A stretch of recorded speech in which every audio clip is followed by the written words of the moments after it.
So welcome everyone. I'm Dominic Allain. Not all of you, but thanks for taking the time to join us today, both in person and online. So this is a talk to give you guys a bit of background information on electives. Is the main focus. There's a slide towards the end talking a little bit about some of our global health program and what's offered as well. But the focus really is on electives. As you know, with COVID, there's been sort of a big break in all travel, obviously. So this is an exciting time for all of us in terms of the potential to restart our partnerships and our movement, our trips and so on. So, and for you guys as well as students. So please feel free. There's going to be time at the end for questions, but if you have questions as we go or comments, don't worry about interrupting. Raise your hand online. Just let me know. And like I said, we've got time here and so on. So I don't mind discussing as we go. Let's get started here. So a few important things. Why potentially get involved in global health electives early? What would be the potential benefits for you guys? And how do we go about organizing? So I just wanted to start with a little bit of that.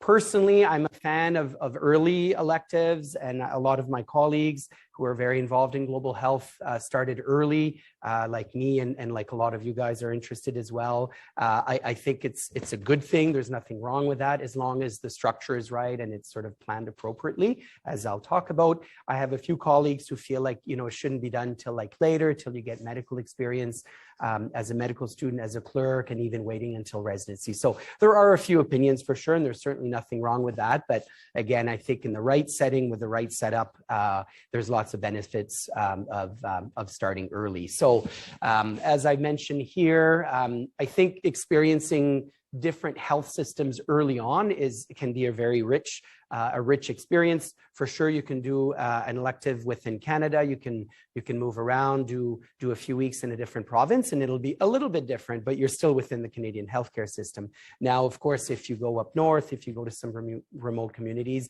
you will potentially also experience, some of the challenges there and so on. But I think it's really good to get outside the Canadian system and be exposed to a completely different system. And I bring up the public versus private. We're just so used to the public system in Canada. When we go to developing countries, you'll see almost everywhere it's really a mix. Most of our partnerships, we really try to have our partnerships with public institutions. So you'll be going to the public hospital or the government-run hospital and so on, not sort of the smaller private one where only people with money might get care. But I think as a student early on, it's good to be exposed to that.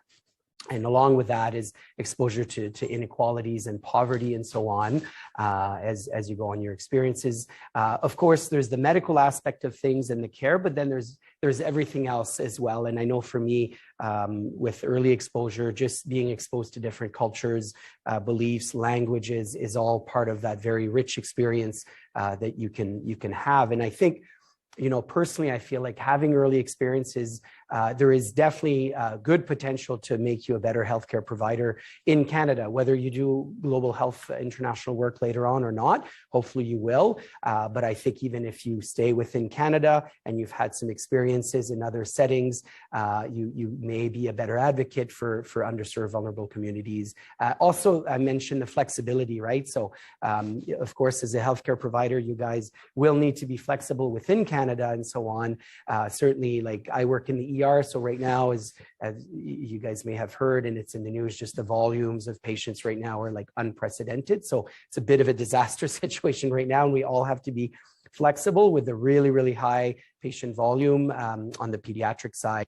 But certainly when you are doing an elective elsewhere and you realize how flexible the healthcare providers there have to be, working sometimes with very limited capacity and so on, with also very huge patient volume that's not making the headline news on a day-to-day basis, I think that's a healthy thing and be adaptable.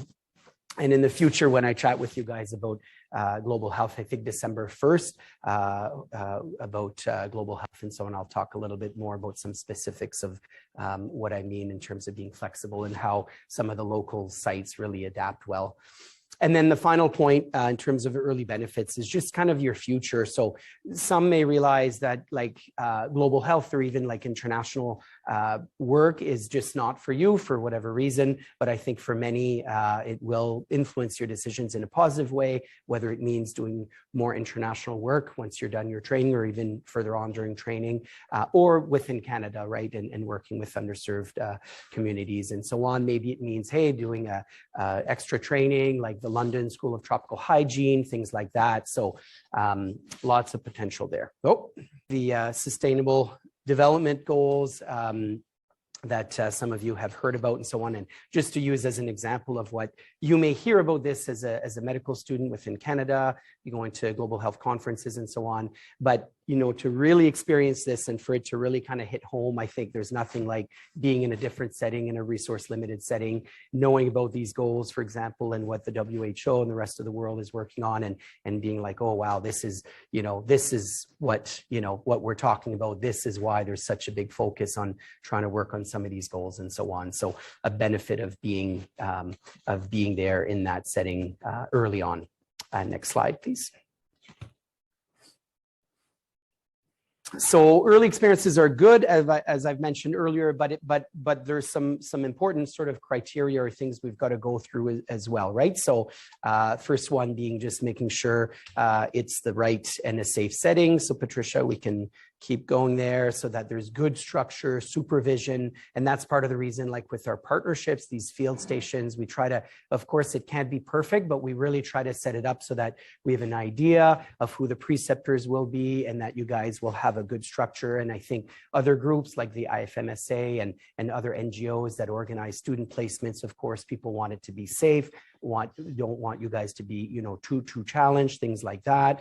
I put pictures here of Haiti, for example, after the earthquake in 2010. That would not be a good place to go, you know, a few days after the earthquake as a first or second year medical student. Even with a good team, it would be challenging, of course. So moving right along.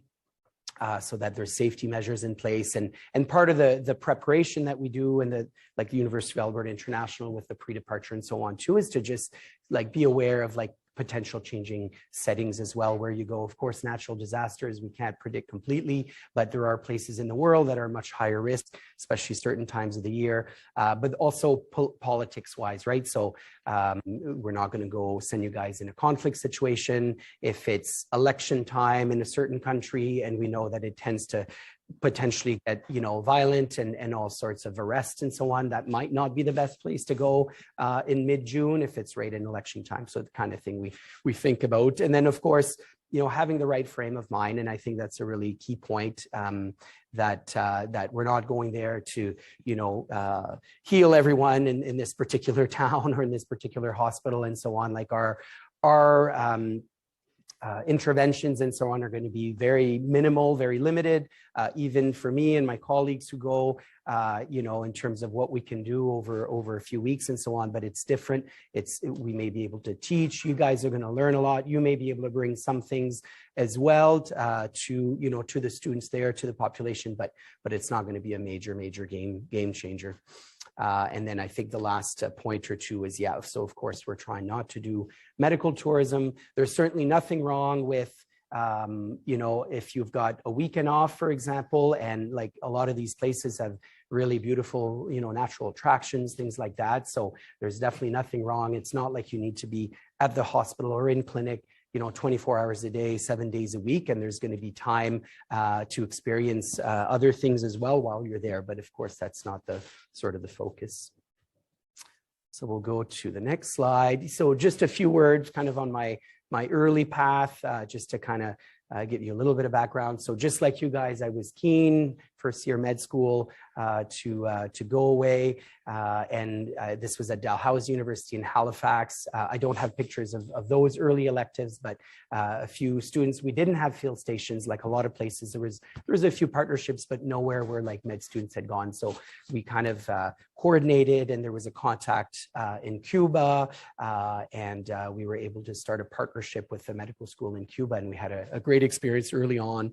And then in Latin America as well, kind of later on in med school as a clerk in Guatemala, was a really good experience. And we can keep going, Patricia. Then as a resident in pediatrics here at the U of A, and then as a fellow in Ottawa, other opportunities came up as well. And, you know, sometimes it's not that obvious. You may not know, but you've got to dig a little bit, talk to people. Now there's a lot more like faculties of medicine that have a global health program like us. It wasn't as common before, so you really had to kind of dig. Now, hopefully it's a little bit easier with the program that we have, but of course, there's still room, and even for Patricia and I, like we are still learning about some of what is being done, like some faculty at the U of A that, you know, that have kind of an ongoing relationship and so on with a certain place, and we say, hey, is that a place that maybe we can build it up and so on. And then opportunities, you know, once I finished my training and so on. So for the past 13 years in various settings, have been really rich experiences. One of the pictures there is in Haiti with a malnutrition crisis that the WHO was coordinating, and then after the earthquake in Haiti and so on. And then some of the experiences too are not just like medical work, but it's teaching or building these kinds of partnership as well. So lots of different experiences. And then I think the last point was just that students and residents often wonder how to combine like a career in Canada and a career with some global health involvement. And of course, there's no simple answer, but there's so many different ways to do it. And I think if you are at a place like the U of A where there are some partnerships and so on, then there's tons of potential, whether it's in a teaching capacity, research. I have colleagues that do a lot of research internationally with colleagues elsewhere and so on. So lots and lots of opportunities. So we can move on from there. On the next slide. All right, so that was a little bit of background. Any questions on that? Pretty clear. Awesome. So this is a picture in rural Uganda. So for some of you guys, if you go to Uganda, the country is really beautiful, especially when you leave the sort of the towns and so on. The rural settings are really nice. So now we wanted to talk a little bit about the what, when, where. What are some example of opportunities that you guys might have. So I'll go through the list, but we're not going to focus on the others, like the non-field station ones, but we just wanted to list them. So of course, there's some European electives through the faculty's partnerships. There's an option of independent organized placement. So for example, I use the example of, say, there is a preceptor that you're working with or that you know that does work in a certain place in Brazil and says, hey, you know, I've got a colleague there that could have you for a month to do a placement and so on. Like there's nothing wrong with that. So some people will kind of go an independent route. Then there's tons of other groups that do work. And if anyone's interested, we could put up a little list.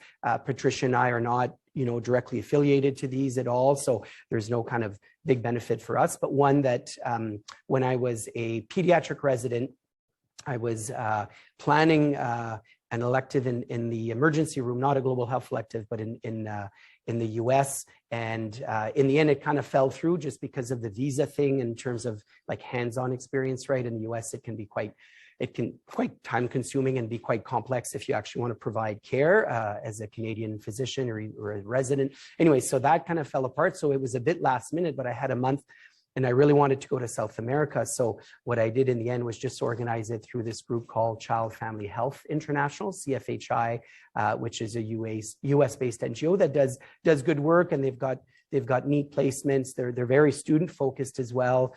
For me as a more senior, like pediatric resident, they were able to adapt that elective for me so that I had a lot more responsibility in this place in rural Ecuador. So that is a great option as well, is groups like that. I think one of the only downside is there's usually a larger payment with them because they kind of take care of everything. You would book your flight and then you would have to pay, sometimes it's like $1,500 or $2,000 or whatever, but they've got your accommodation and maybe the food's provided and they've kind of set up the preceptor. We can talk about that a little bit more as we go. And then of course the IFMSA exchanges as options as well.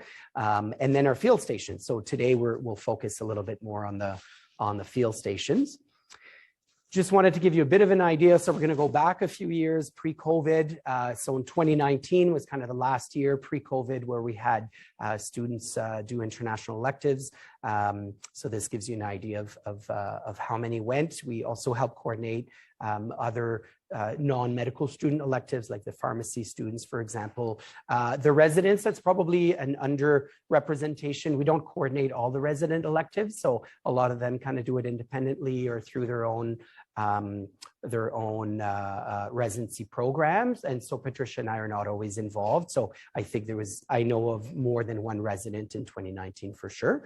And just to give you an idea where people went, so we had 3 different the students especially went to 3 different field stations for European sites and then several IFMSA sites as well during that year.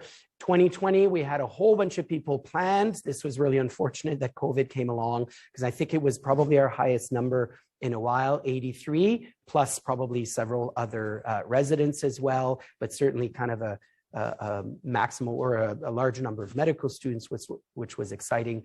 We had good coordination with our field stations going to like 9 different ones and so on, but then COVID ended up canceling everything. So hopefully for next year, we can get lots of interest as well. This was a key document that just wanted to refer to. Won't go through the details of the document itself, but it's one just at the UME level. And Patricia and I went through this a few months ago in the context of like accreditation and so on to make sure it's all there. So it has a lot of details. The most important probably for you guys is kind of the step-by-step in terms of organizing an elective, which is in this document, but also on the next slide. And we'll go through a little bit of that with you guys now. So I think we've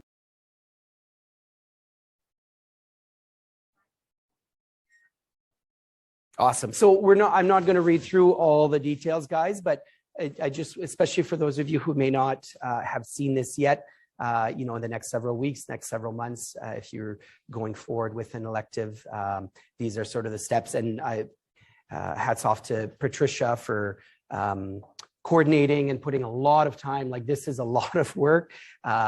Previous years, we had a few forms and we were, fairly organized, but nothing like what we have available. So hopefully everyone is appreciative because Patricia has put a lot of time to really put all this together to make it as clear as possible. So again, the different kind of options are here. There's a note there, and as I'll talk about the potential sites after Fudan, the Fudan elective, unfortunately in China is not going to be elective available for next summer. That was decided just in the last few weeks after discussions with the faculty involved, and it's COVID related because of the restrictions in China and so on. We thought unless something changes dramatically, for now we've decided to say that it's not going to be happening because of that. Just too much hassle potentially for you guys as students. IFMSA is there, the European electives, an independent elective, and so on. So that's kind of step 1 with the different options.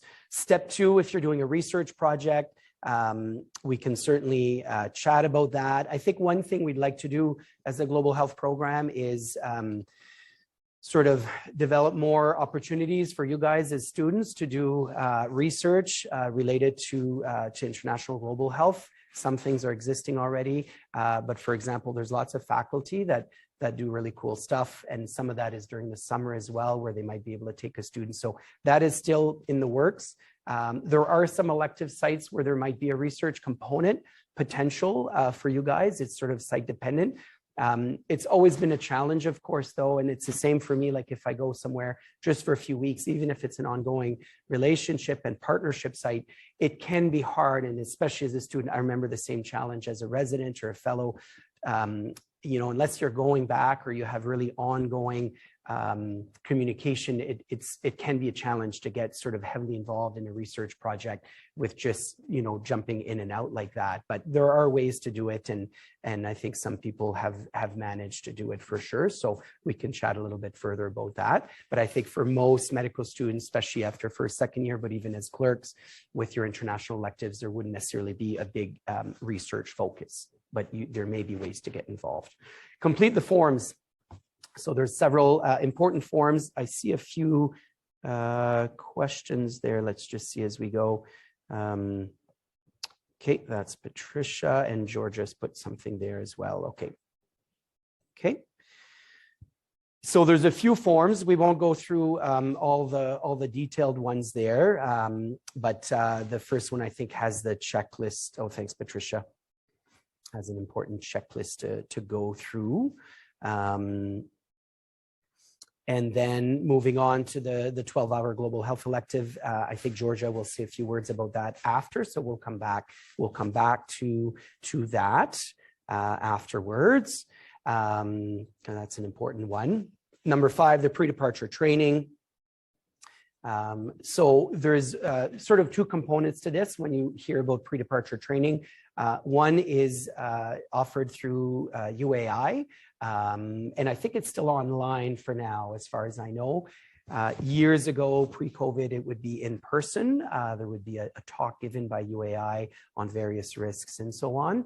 So that's very helpful. Now it's available online. Maybe next year it'll change, but for now, still online. Now, in the past, there was a pre-departure training sort of day organized between some of your student leaders as well as myself and others in the global health program. And then I think in recent years, it was changed a bit because of the 12-hour global health elective and a few things. But I think it's being revamped, and Georgia and I and a few others are kind of talking about reintroducing a specific like pre-departure training day for the students going on electives. And I think we're planning that for 2023, early in the year, maybe early spring at some point, Georgia? So we can chat about that a little bit more, but just so that there's no confusion that the pre-departure training refers to kind of the two things. For sure, the UAI, that's mandatory session. And then there probably will be a second component, which is not through UAI, but just within our own program. Registering your elective is important, number 6. And I think this helps get credits as well. Make sure it's registered.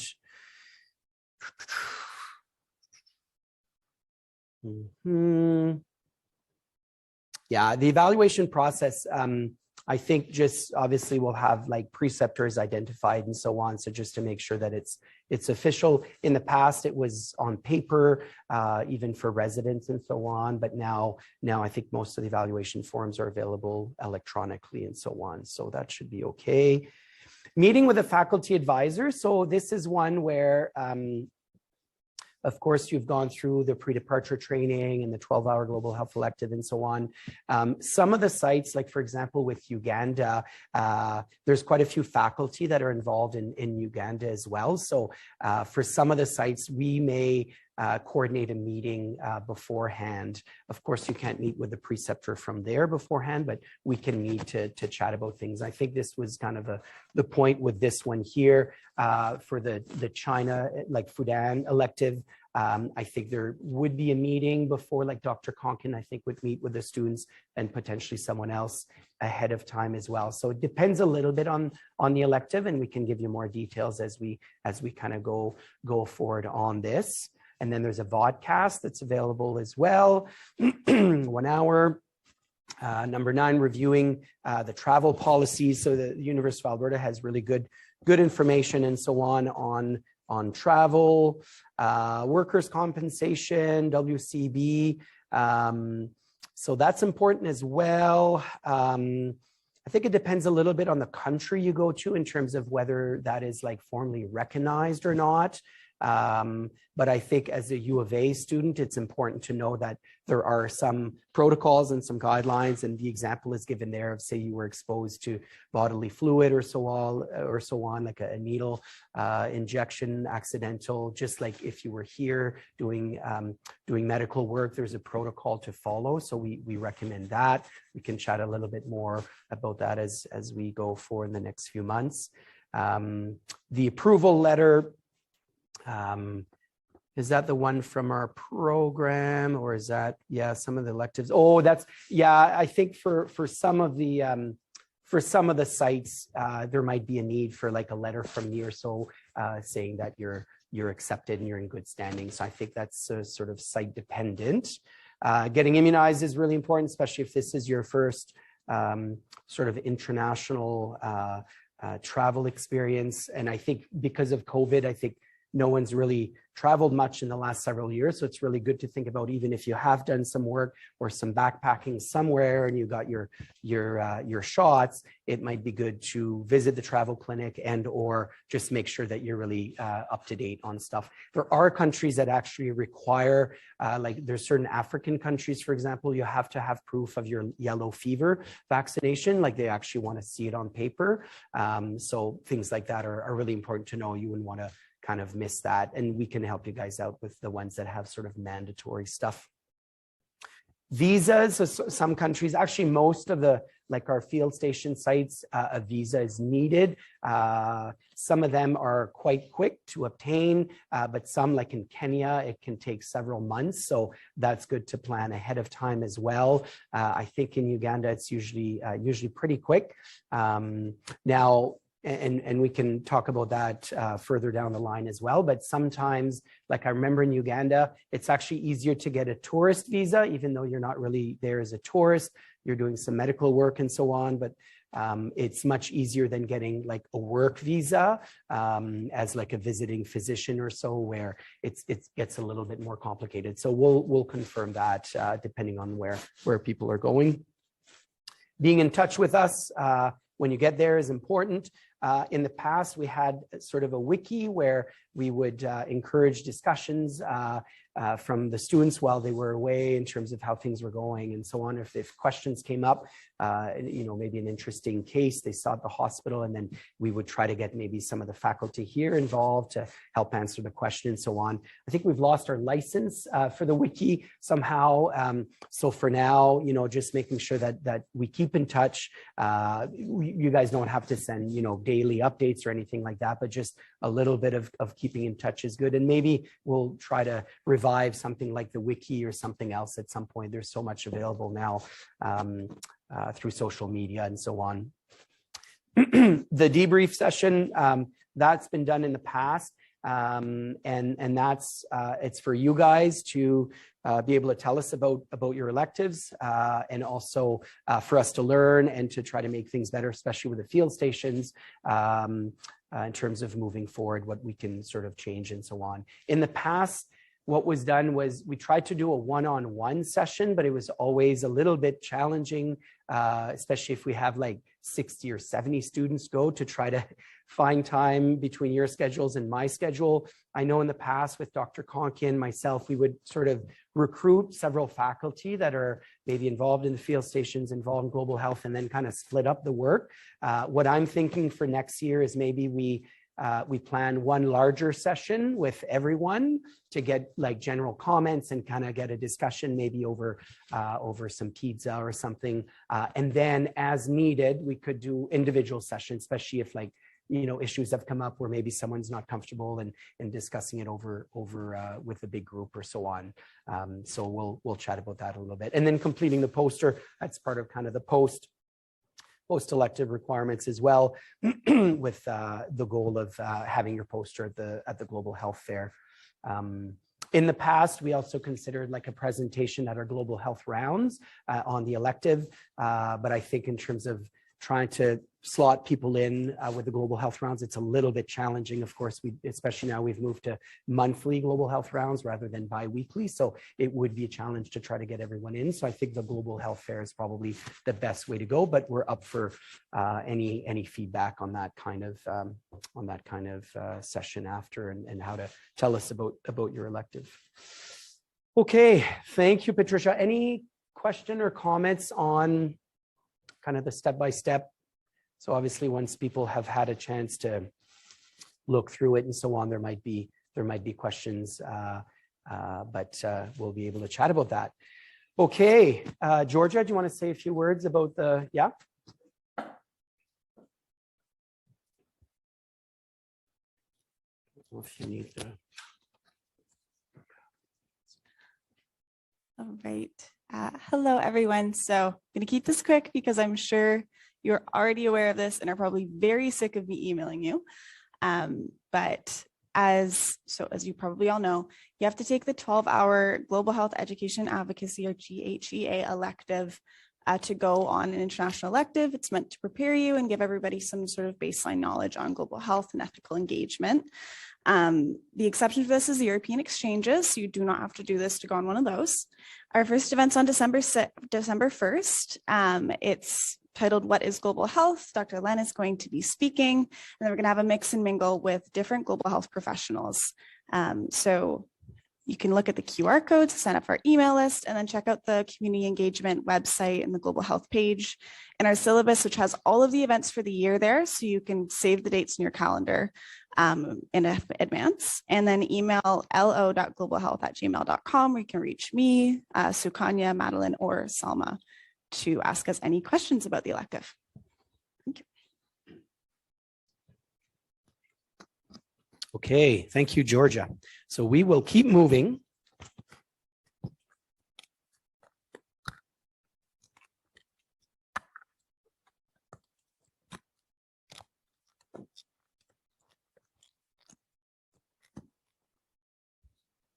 All right, so maybe we'll we'll go to the next slide. Thank you, Patricia. I think I've talked about this already. Okay, hopefully this is making sense. So what are the options? Yeah, let's chat about that a little bit. I think some of it is coming up on the chat as well. So and question about the bursary and so on. So we will come to that. Thank you guys for your questions. So European electives, there is a process and more information provided there. I think 3 main sites. So we will not go through too many details, but I just want to mention that was an option, and I think students have had good electives there in the past. There is also a process for an independent elective. It sounds very complicated when you look at the definition of what's considered an independent elective, but I guess the goal is there needs to be some sort of like a proposal, like we need to hear about it a little bit. Excuse me. Too many night shifts this weekend. It's getting to me. Patricia's highlighted kind of the different things to be included in your little proposal. Doesn't have to be very long. All right, and we will move on. I've already mentioned this is the Child Family Health International, where I had gone as a resident. If you go to the websites, you'll see they've got lots of different opportunities there. And they're very open to having Canadian students as well, not just from the US. IFMSA, we've included the emails there for the contact people. An update for the IFMSA is that there will be no exchanges for next summer, 2023, with COVID and so on. It was just a little too soon, I understand, but it is being planned for the year after 2024. Oh, that's right. Yeah, there are some virtual opportunities. I don't know all the details, but yeah, we've included the website there if anyone's interested.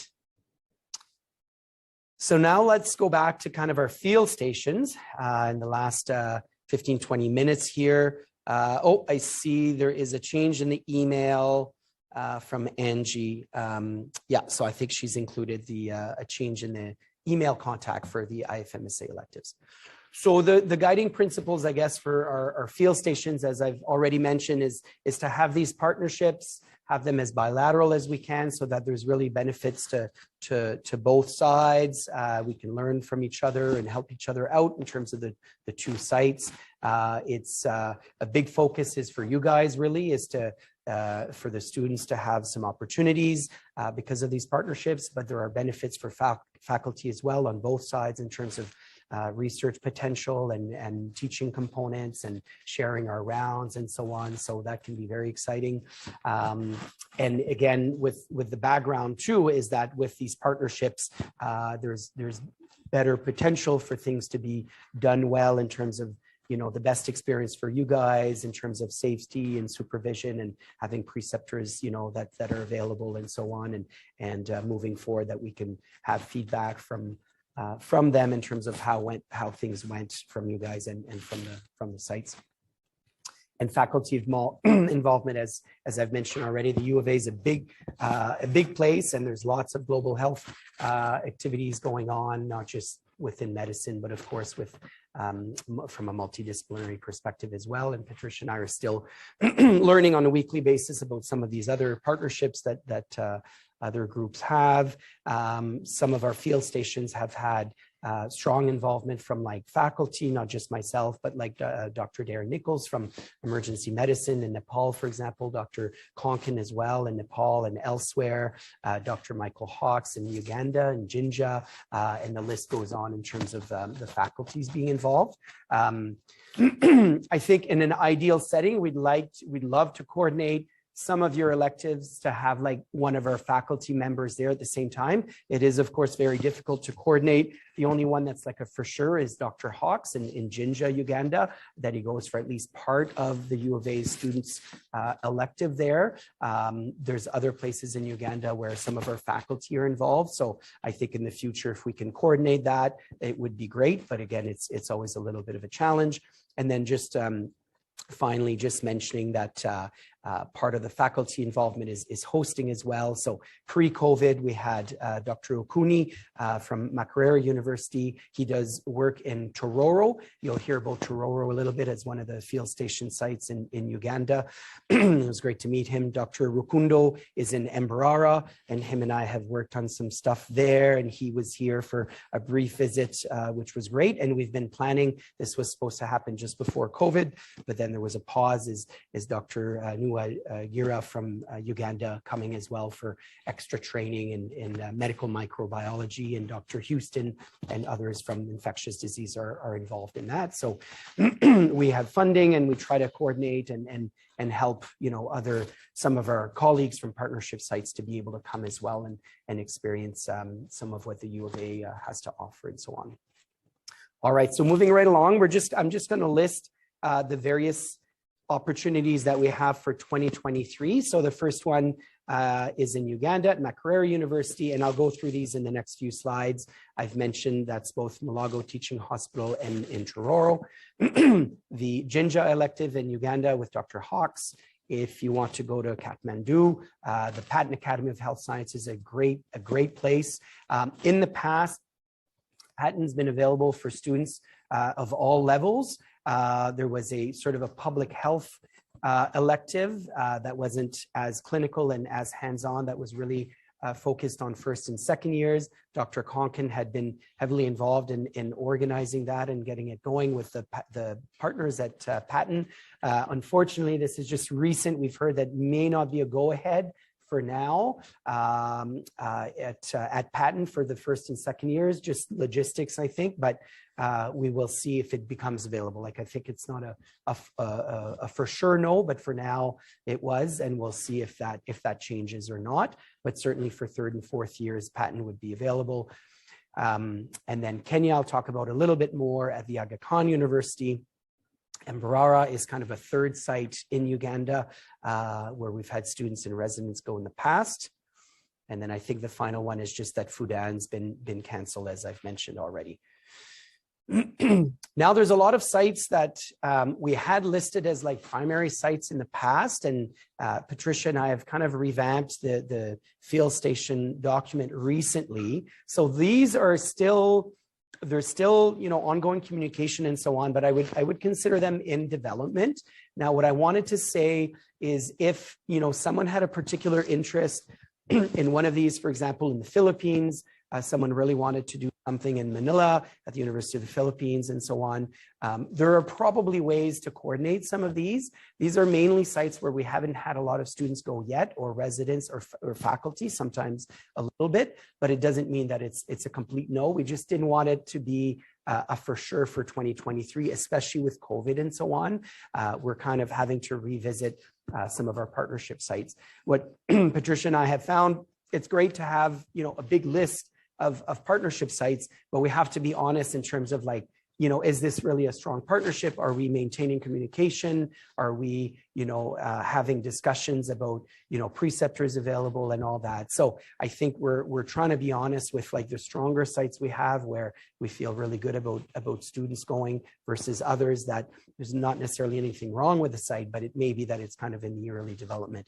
And then there are other reasons too. For example, in Ethiopia, it's tricky right now because of the ongoing conflict. You would probably be perfectly fine working in Addis Ababa at St. Paul's Hospital, for example, where I did some teaching, and I've had we've had pediatric residents go, and they've had a great experience. The conflict is further away from the capital, but from like a safety perspective, and certainly Government of Canada and so on, it could get a little bit tricky, and we wouldn't want anyone to get in a situation where, insurance-wise, they're not covered or something because they went to a country that has like an ongoing conflict. So we have to be aware of that, but we don't want to take away the Ethiopian connection because we still have some ongoing partnership with them. So maybe at this point, why don't we look at the, I just want to look at the chat box so we don't leave it all at the very end. Maybe I'll start from... Okay, I'll go through the field stations in development a little bit. Yeah, so I think probably emailing exactly Patricia and I, and then we can see. So for example, if you email asking about Ethiopia, I would say probably best, it's an ongoing conflict and I don't think it'll change in 2023, unfortunately. The other sites, potentially, yes. Let's go back a little bit. When do the field station electives take place? Okay, when do we apply? We'll talk about that. And how much does it cost? We'll get to that a little bit. And how much is provided? The bursary, we'll go through that. Okay, question about Europe. Would we need to do the 12-hour requirement if we wanted to receive funding?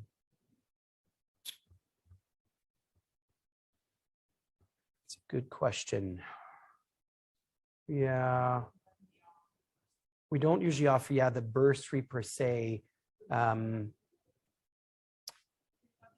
There's other bursaries, yeah. Maybe, Jamie, were you referring to specifically the funding from the bursary? Because potentially. St. Andrews, UME office. Yeah, I don't know much about the St. Andrews. Okay, why don't we move forward? I see the time there. We still have a little bit of time, but just to make sure we have time for questions after. So this is a document, a working document that changes these field station sites and so on. So recently we've modified it, but it may get modified again as the year goes on. Now, just really quickly, kind of site specific. So Makerere University is a big referral teaching hospital in the capital in Kampala. We've had a long relationship with them. In the past, residents, for example, who've gone, we've had more residents go than students. As far as I know, it's been specifically at Mulago Hospital, which is the big teaching hospital. But now, based on a recent discussion Patricia and I have had with colleagues there, it would be starting for the students at Mulago, and then basically as a group, we would be traveling to Tororo, which you can see on the map is east, so just on the border with Kenya, basically. And Tororo seems to be a great place. I think it's somewhat similar in size to Mbarara as well, kind of a smaller town. And that's where Dr. Okuni came from in 2019 and where he teaches. He is family medicine, and I think some of the other partners are as well. So there's a focus on family medicine, but I would say like family medicine in small town Uganda means everything, right? So they will have very few specialists in Tororo, except for maybe a couple of surgeons or so. So even though, and it's the same with most of these electives, especially smaller sites, saying that you're doing one thing, okay, maybe pediatrics will be, you won't see a lot of adults, but family medicine means pretty much everything. Was there a question about, oh yeah, the Ebola outbreak? Yes, so we can chat about that a little bit. Yeah, so Ebola, because like 3 of our sites are in Uganda, so it's a little bit tricky. We are hoping, obviously, that things do get better. It sounds like it's stabilized based on what we're hearing. Dr. Hawks, who was there, I think a few weeks ago, was in Jinja, Uganda, and so on. So, and he's an ID doc. So we've got good sources in terms of moving forward, making sure it's safe and so on. But for sure, fingers crossed that things get better. Speaking of Dr. Hawks, so this has been a great elective, and I think what we maybe could plan is having one of the students who's gone to Jinja in the past, maybe speak to the group or a group that is interested in Jinja specifically. But this has been a great elective and a strong partnership. We've talked to our partners there recently, Patricia and I, and they have confirmed that we could probably plan like 2 different 1-month electives with like 6 to 10 students per block. They're very organized. It's focused on malaria, but there's a lot more. I think there's a bit of a research component if people are interested as well. Like Dr. Hawks has ongoing, really cool projects going on as well. So this is a strong site that I would for sure encourage, and hopefully we have interest for that site, and we could get Dr. Hawks to speak to you guys as well if there's enough interest. And then finally, the 3rd site in Uganda is Mbarara, which is a cool, smaller town. It's also like a teaching facility. We've had students, residents, and faculty go. I've gone a few times to Mbarara. It's really a neat place. Lots of different options in terms of what you'd like to do specifically. If there's a particular area of focus, pediatrics versus adult medicine, surgery, whichever, I think there's definitely some flexibility. Like a lot of our other sites, I would say that there is, depending on what you want to do, or if you're just open to anything, we can have those discussions with our partners. The neat thing about Mbarara, similar to Tororo as well, is that like you drive like 15-20 minutes and you're in like rural Uganda, just outside the town. It's not like a huge city like Kampala. Kampala, if you want to go rural, it might take you a few hours just to get out of the city. It's a neat place as well, but it's kind of like in Kathmandu and so on. These are like really large cities, so it takes a little bit to plan to go out of town. But Mbarara and Tororo are small, and we know that the partners there do have a rural component available as well, which is really neat for those interested. And Mbarara has had long partnership with Calgary as well, as some of you guys may have heard at our rounds recently.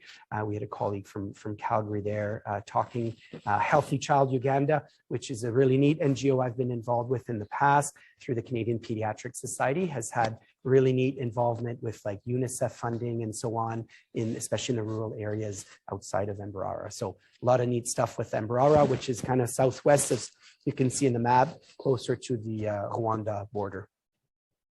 Oh. Yeah.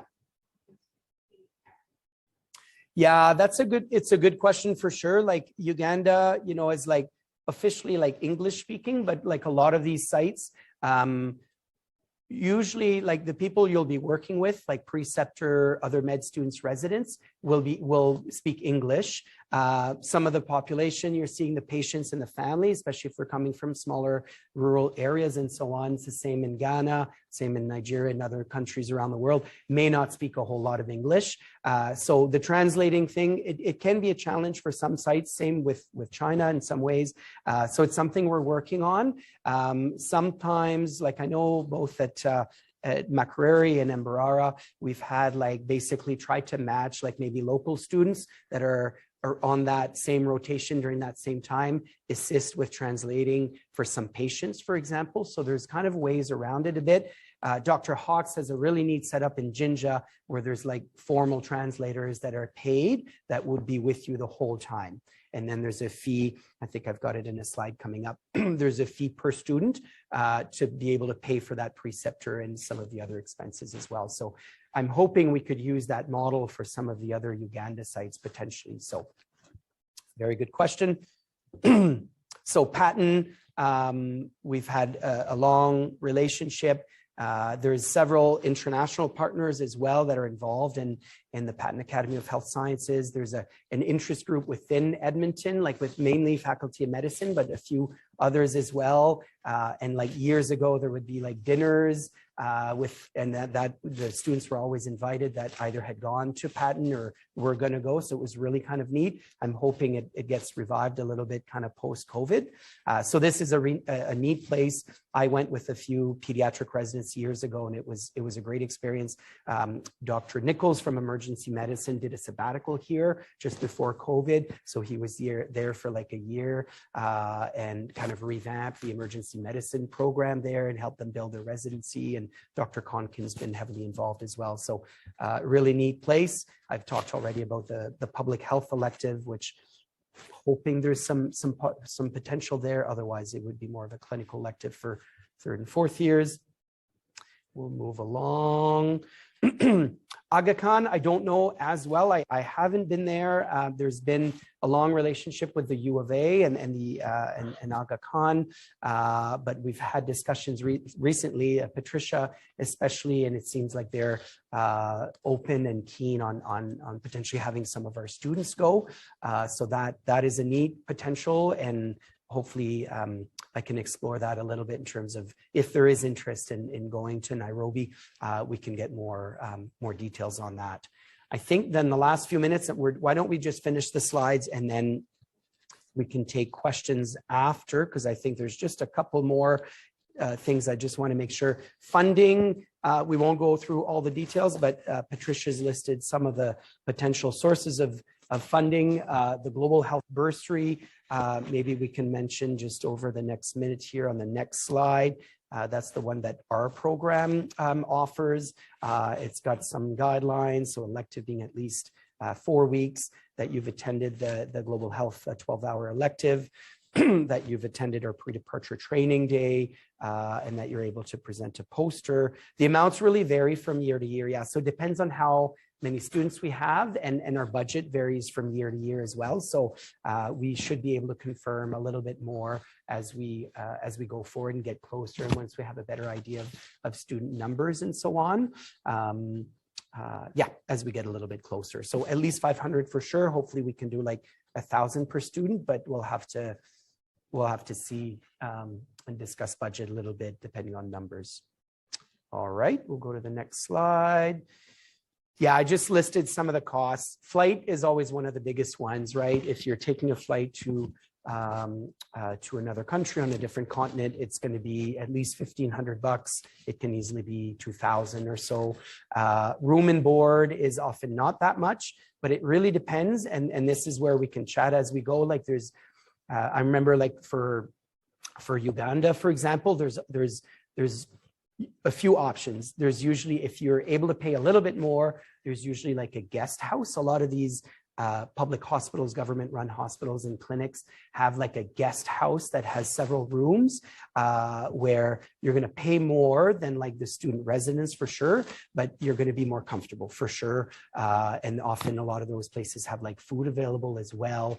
I know as a resident, I've certainly stayed in guest houses. The cost was not that much, but I found that it was worth it for comfort and so on. It's not the West End, but it's nice. We can chat about that as we go. But of course, that would be a little bit more than some of the other, like the student residences sometimes that they offer are like really, really cheap. Yeah, visa, depending on the country, they're not usually too much. Vaccines, of course, depending if you're doing everything, travel insurance, food, and so on. The interpreter I threw in, like the Jinja, for example, it's going to be a little bit of a cost there. Makes sense. Maybe we'll move on. Deadlines is important.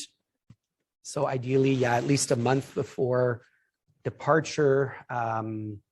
I think even earlier than that. I mean, the earlier the better for us in terms of planning and your interest in the field station. So this is really important. We've put end of January for now. I think even before that, like even by earlier January, if you guys are able to let us know about your interest, so that I think already we've got an idea of some people interested, so we can coordinate, especially for the field stations, of course, in terms of with our partners and so on. Next slide.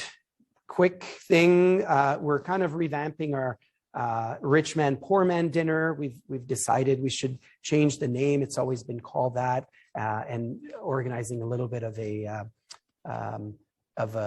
contest. So if you guys can email us your ideas of what it could be called by, what are we deciding? Yeah, December 31st. That would be great. And hopefully many of you guys can come to this fundraising event on March 18th. It's on a Saturday. This went on for years before COVID. It was always a really nice, fun time with everyone, with a silent auction and all that. We can talk about it later on.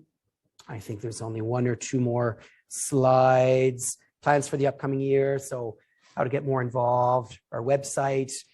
We've got our monthly newsletter, our Global Health Rounds monthly, if you guys are able to join. I know it's hard with your busy schedules and so on. The Global Health Fair on February, which is exciting, as well as the Rich Man, Poor Man Dinner. By then we'll have a new name to call it. So I think that wraps things up. I don't want to keep you guys. Some of you may have something else at 1 o'clock.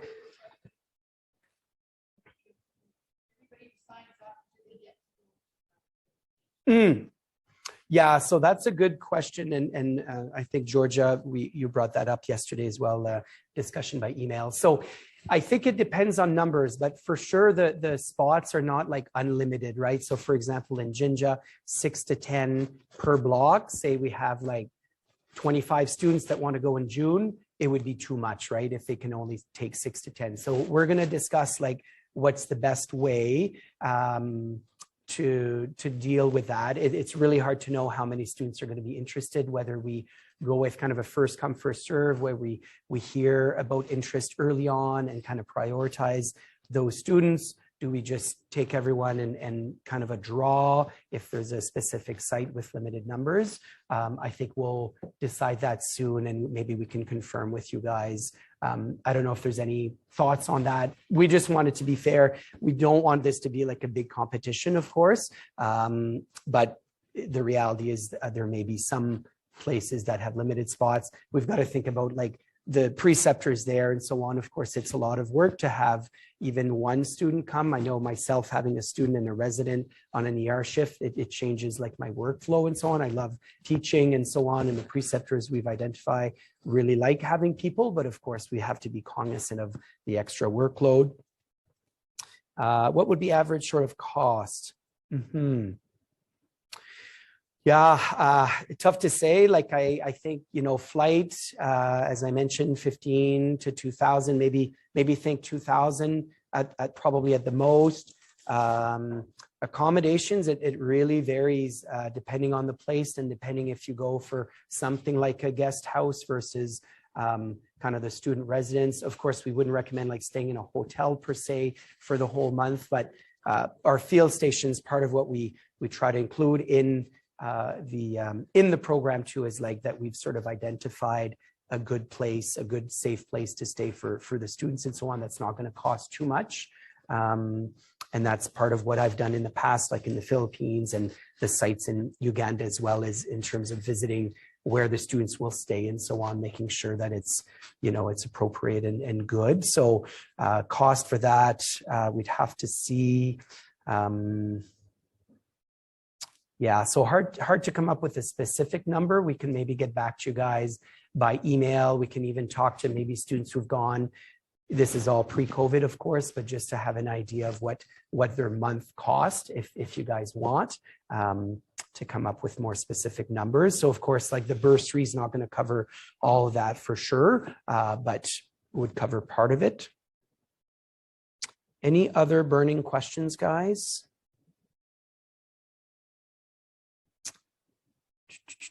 I'm just looking through the chat there. Students' difficulty with language barriers. I think it depends on the site.